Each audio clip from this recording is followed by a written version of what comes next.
So guys, we can't wait for the judiciary to give Peter Obi his mandate, because we cannot continue this way. This government is just an opposite of what Peter Obi has in plan for the Nigerian people. They are not ready to save. People call Peter Obi stingy. They call him all sorts of names because they are not ready to remedy the situations we have found ourselves in Nigeria. Unwieldy and convoluted size of the governance structure is continually being blamed as a critical factor inhibiting the growth and development of the Nigerian nation. Many of those who ran for public office during the last elections promised to cut down the size of governance. In the aftermath, however, there appears to be just a few who are willing to match their words with action. So where lies the problem? The problem is with the politicians who do not have empathy for the suffering masses. Now, though the cost of governance that is incurred by the government in the course of providing goods and services to the citizenry, the statistics on its effects on the national economy and the Human Development Index are humongous and unsustainable. Now, according to Statista.com, the percentage of the GDP that our political leaders spend on running government rose from 12.82% in 2018 to 12.52% in 2019. It slowed down in 2012 but escalated to 13.34% in 2021. Now, it went ahead to 14.27% in 2022 and is currently estimated to be at 14.24%. At a time when Nigerians are really dying from hunger. Now, how critical is it for the government, both at the federal and state levels, to address the issues of high cost of governance as part of a comprehensive solution to the fiscal crisis, especially now that we're dealing with a fuel subsidy, floating of the naira, and more Nigerians going into poverty, into multi-dimensional poverty? Mr. Shomi. Thank you very much. You have laid the foundation very, very well. You see, sometimes you have to ask, what exactly stimulates growth in a nation? Aside all of the things you are calling policy, because Nigeria has never been, unable to produce policy, there's also a very critical component that we're leaving behind, which is the attitude, the candor, and the general feel about the leadership of the country relative to the people in the country. If you say we can no longer provide subsidy for petroleum product which touches everybody, and you say you don't have the ability to stem those who are abusing the process, and you tell the Nigerian citizens they have to deal with inflation and all of that, suggesting that truly we don't have money, and you now need to do a whole lot more to remanage and, recalibrate the economy, you will expect that any leader will know that he has to show the ability to reduce waste from where he stands. And it starts with the size of the government. You cannot come at this particular time and give us the kinds of numbers you are giving us. We are still expecting 3 more to join because Kaduna doesn't have just yet. So let's just say you're going to have 48 ministers. When you are under our circumstance, you will ask that, really, what is the value of this concept of Minister of State and line ministry? Then you would then say, if the federal government is behaving this way, how does it encourage the states to do otherwise? And I think it has to do with the fact that we have not accepted that picking of ministers is not patronage for politicians or those who have supported you in public office. There was a time when that type of behavior could be tolerated. This is such a time. You can clearly tell that everybody in the country is struggling. You are even demonstrating that you recognize that struggle, albeit you are putting forward a very unfortunate concept of palliative delivery and what constitutes support. And at the same time, you're putting together these kinds of government. It's too expensive. We're not at that stage now. We need all of the trimming and the tightening of the belts everywhere. And you can't do it that way and then expect that you can, inspire your governors. So there is no simpler way. I'm telling you for free, that statistics you even reeled out, however reliable it is, does not fully capture the total cost of that government. You have the huge infrastructure for the legislature, the Senate, and the rep that we have bicameral, and what that entails. You have the federal government now and all its agency. Forgetting we have the Orosai report, which is telling us we can reduce the size of government, and it becomes more painfully unacceptable for a President Bola Tinubu, and I'll tell you why. For decades, the conversation in the part of the country where it has come from is restructuring and deregulating and putting more powers to the zones. And I have also known that a lot of people who have worked around the president, either as president or vice president, always tell you that the power at the center is too much and probably unwieldy.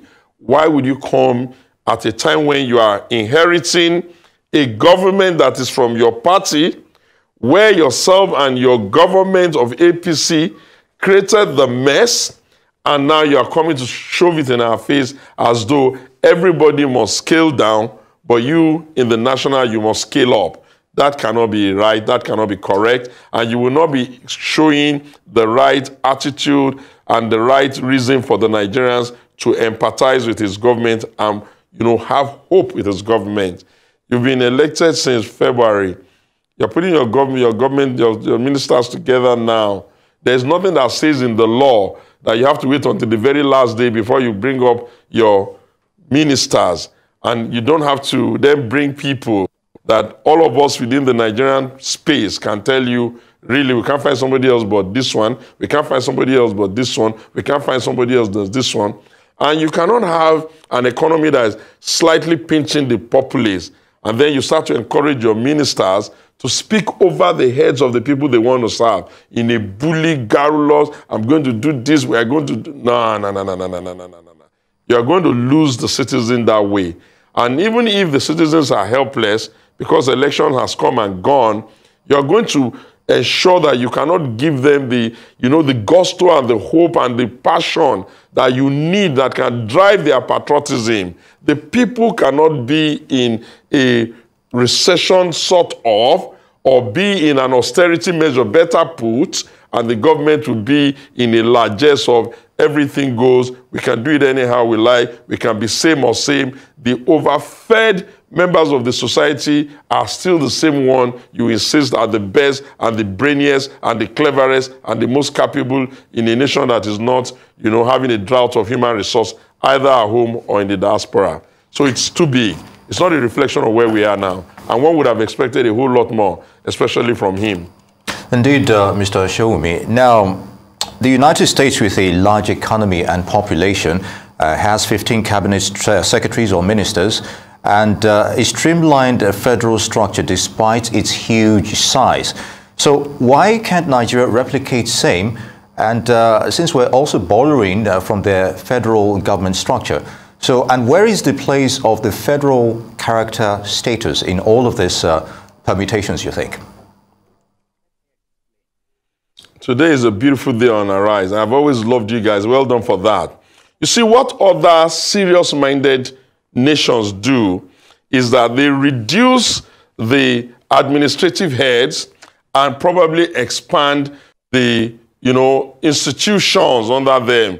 They create the type of institution that can build and move the economy, but they ensure that the control and the levers that will help you to manage it is not too large. The American government is by no means small because they have a lot of agencies, institutions that are doing incredible things, but they make sure that you don't come to a cabinet with 42 people who will probably just be unable to contribute serious conversations to the argument on the table.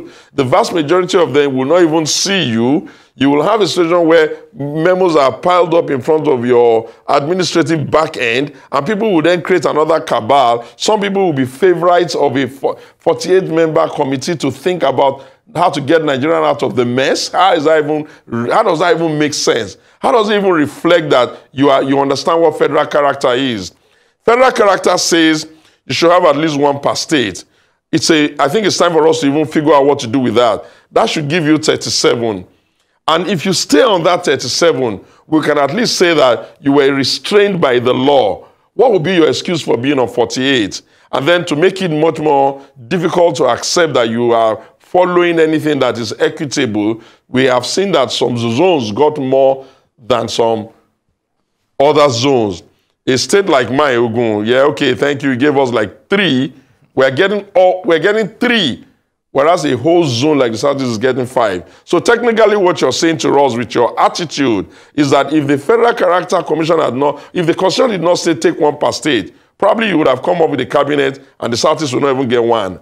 Because while the others get 10 and why are they getting 5? And I'm not trying to, play to the gallery or anything like that. I'm just saying that you have no right to make the cabinet this big when you are telling us you need to trim down. And don't forget, with every cabinet member, you're going to find accommodation. You're going to find vehicle. You're going to find aids. You're going to find furniture allowance. Some of these people are going to even be drawing double pension. And then the one that makes it exactly hard is that you have gone into the legislature, men that have already won elections and have been sworn in. You have pulled them out of the legislature. You have pulled them into the executive. You have not bothered to ask yourself, who is going to pay for the cost of another election to replace them?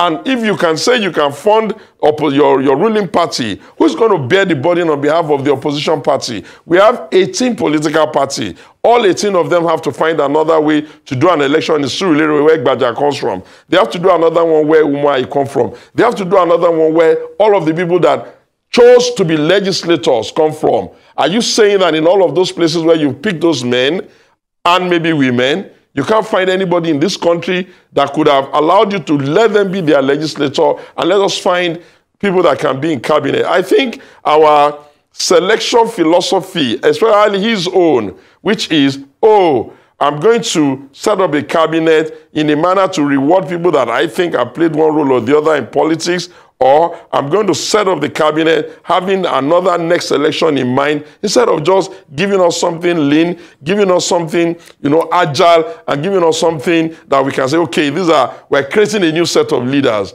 Why should we be repeating the same people? Okay, I've seen a few young people there. I'll be eager to see how those ones behave, and I'll be praying to God that those ones represent another generation and another style of things, but I am not impressed with the same that he has put there.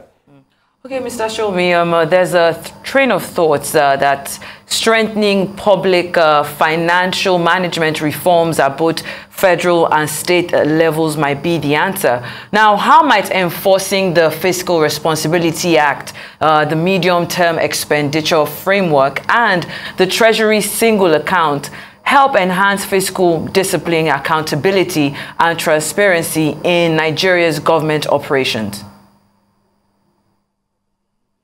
Bless you. If there be one phrase or one adjective that one could use to answer all of this, because we have not seen the impact from the time that the APC government have been running it since 2015, is that we have become a nation of zero accountability and zero consequence.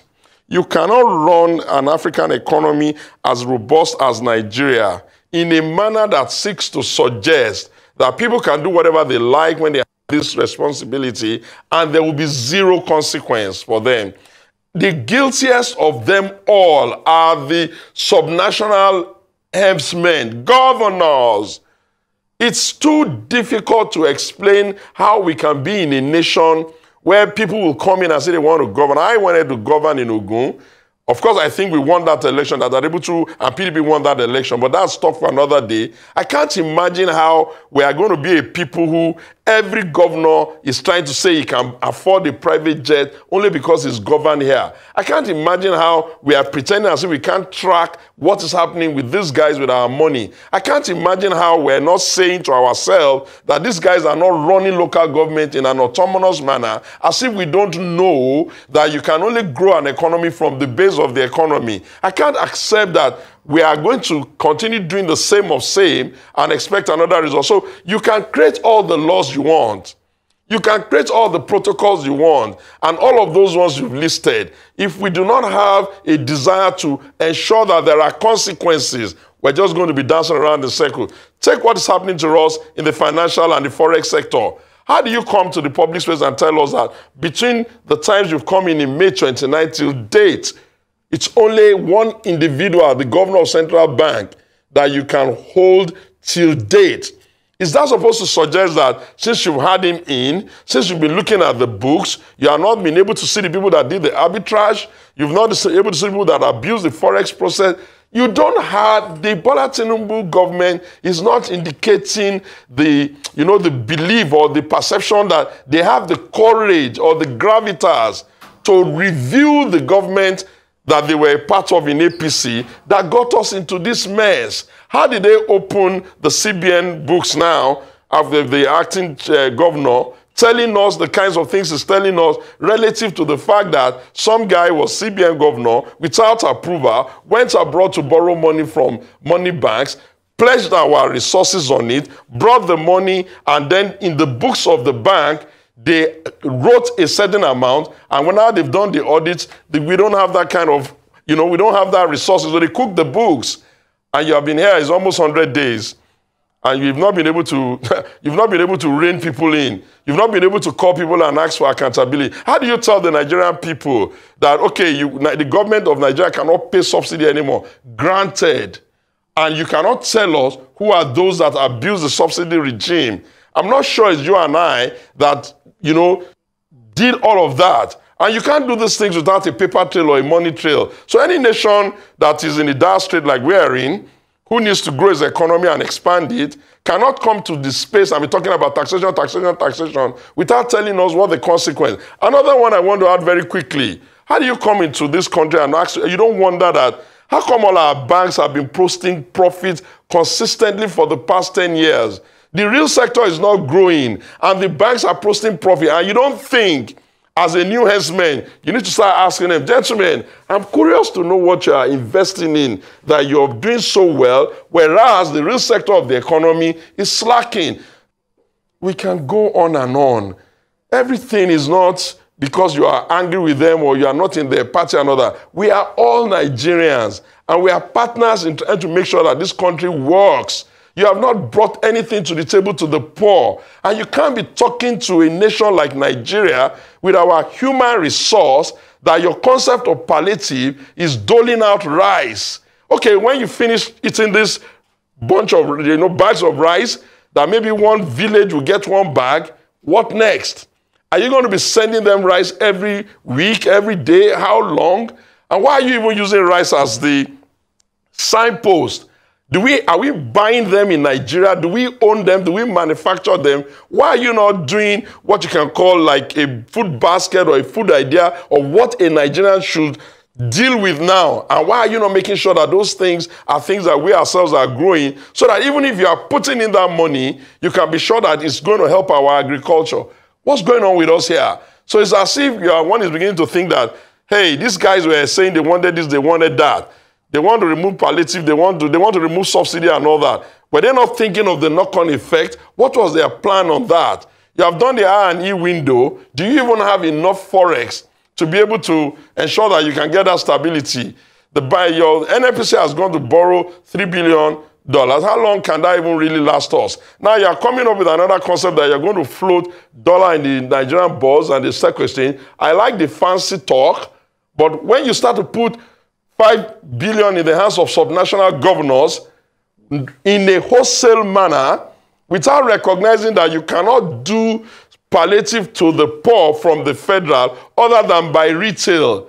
When you start to say your social register from the last time is so bad, it has to be discarded. Don't you think that already means you have to ask a question, what happened with all of the money we bled in that direction? Why is the social register not working? Why can't we clean it up and keep it on? When you now begin, so I use an axiom by saying, you are sending the cat, by that I mean governors, with the fish, by that I mean the money, to go and give it to the rat, by that I mean with the people, as if you think the rat can ask the cat what happened to the fish. And you're not even thinking about the possibility, the potential possibility that a sizable amount of that, your wholesale money, can find itself again to the black market, putting more pressure on the naira. No, this is not how to run the country, please. It's like they are doing voodoo economics, trying and narrow, jack knee. It's confusing, really. It's confusing. Let's hope that now that they have a cabinet, that they can quickly get to serious business and we can see the direction. Hopefully soon. Just before we let you go, Mr. Showumi, interestingly, you've highlighted some perspectives there, and I'm glad you mentioned the word desire to get this done. So let's talk about fiscal discipline, which also goes with cutting measures. Is Nigeria's budget office or department proactive in advocating for this cutting measures over time in governance? They're the ones who will prepare the budget and all of these financial spendings as well. Your thoughts on that? Yeah, to be fair, I kind of like pity the man Bola Tinubu in the sense that I'm able to say he was not the one that was in charge of the country before. I'm just not allowing him to escape the consequences of a government he's a part of. But I want to see, now that he has brought in, I saw one young man he brought in terms of helping them with taxation and all that. I like the kinds of things he's saying. I heard him on your program yesterday night. I'm eager to see how it will be implemented.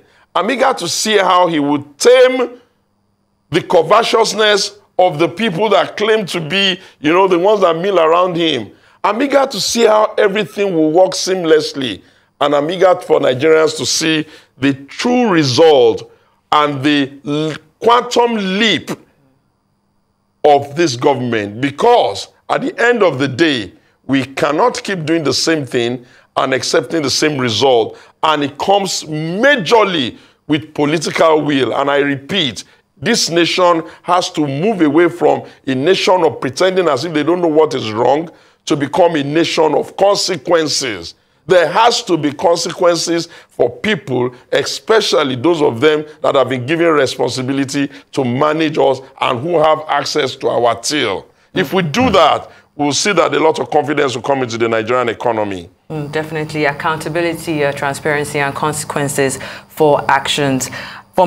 So guys, we can't wait for the judiciary to give Peter Obi his mandate, because we cannot continue this way. This government is just an opposite of what Peter Obi has in plan for the Nigerian people. They are not ready to save. People call Peter Obi stingy. They call him all sorts of names because they are not ready to remedy the situations we have found ourselves in Nigeria. Let me know what you have to say about all this in the comment section below. Please don't forget to subscribe to my channel and turn on the notification bell. Thank you.